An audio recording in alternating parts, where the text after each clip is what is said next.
Track pad बाकी लोगों का पैड दे दो, किसी ने घुड़क कर कहा। आवाज में ठंडक थी पर गले में आग थी। बात इतनी छोटी नहीं थी जितनी दिखती थी। ये पैड महज कागज नहीं थे, इनके पीछे बहन की सारी मेहनत, उसके सपने और हमारी यादें छिपी थी। और वही आदमी जो अपना खून कहता है, बेखौफ होकर कह रहा था, तुम्हारा दिमाग खराब हो गया। मेरी बहन की प्रॉपर्टी नहीं है जिसे तुम दांव पे लगा रहे हो, उसने हंसकर कहा, मगर उस हंसी में घुटन थी, और घुटन में कोई बेरहम इरादा पनप रहा था। सुना दो, मुझे मत, बहन ने धीरे से कहा, पर आवाज आखिरी दम तक लड़खड़ा रही थी। मैं देख रहा था कि कैसे छोटे छोटे शब्द बड़े बड़े जख्म दे रहे हैं। सामने वाला चला नहीं, वह बढ़ता जा रहा था।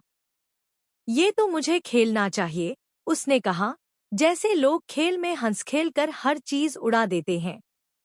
उसने हमारी भावनाओं को बाजी बना लिया था। उसने हाथ बढ़ाया, उस हाथ में सर्दी थी, और उस सर्दी ने घर के हर कोने को ठंडा कर दिया। एक एक बात का हिसाब चुकाने की तरह उसने कहा, तुम पिछला शुरू कर दिया है तो तू क्यों पीछे हटा है? ये जीत कर रहा है, छीन ले इसे।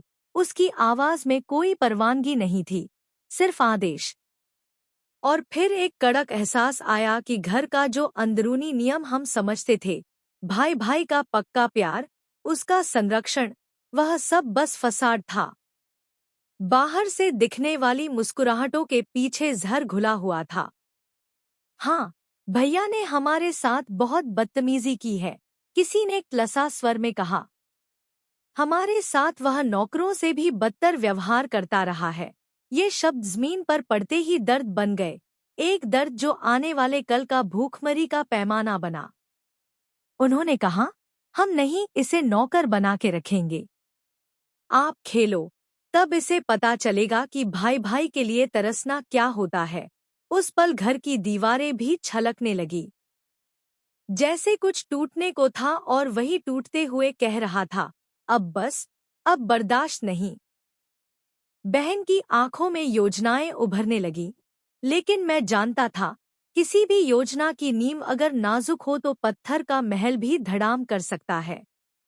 भैया, आप अपना आखिरी बर्बाद कर रही हो, किसी ने घबराहट में कहा।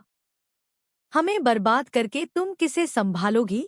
पर सवाल हवा में एड्रिफ्ट थे, जवाब कहीं खो गया था। घर की हालत ऐसे हो चली थी कि जैसे कोई तबला बजे और सब कुछ लुटा हुआ कह दे।